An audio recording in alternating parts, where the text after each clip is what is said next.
Later this month, it will be 1 year since the last American forces left Afghanistan, ending a 20-year presence in the country. It was the longest war in U.S. history.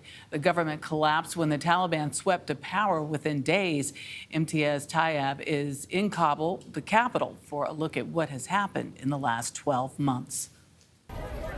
Good morning. Well, a series of deadly attacks over the past month is a massive concern considering the relative peace that followed the U.S. withdrawal from Afghanistan, and is perhaps a sign that the Taliban's grip on this country isn't as tight as it seems.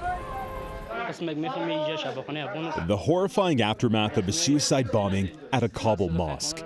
At least 24 were killed in the deadly attack, including the imam, who was the apparent target. Qiyamudin is one of the survivors. I was attending evening prayer when the explosion happened, he says. It was very powerful and happened right inside the mosque. As mourners buried loved ones, the UN says the bombing is the latest in a series of attacks which have killed and injured more than 250 people in recent weeks. The highest monthly number of civilian casualties since the Taliban's takeover 1 year ago. The surge in violence comes as the Taliban celebrated the 1-year anniversary of its takeover of Afghanistan. Hundreds of heavily armed Talibs and supporters filled this square in central Kabul, not far from the now abandoned U.S. embassy. Chanting "God is great" as Taliban leaders continue to transform Afghanistan by stripping women of basic rights, barring most high school-age girls from education, and brutally cracking down on any form of dissent, despite the fact the nation's economy has collapsed and is in the grips of what the UN is calling the world's worst humanitarian disaster. At the rally, we met Abdullah Sahami.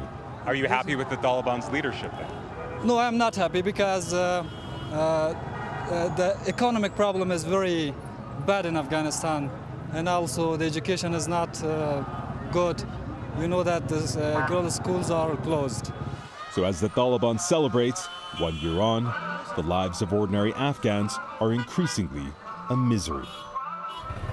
Now, no group has yet claimed responsibility for the deadly mosque attack, but it follows a pattern that we've seen with the Afghan affiliate of ISIS known as ISIS-K. And the concern is that the group is only getting stronger. Dana. All right, Imtiaz, thank you.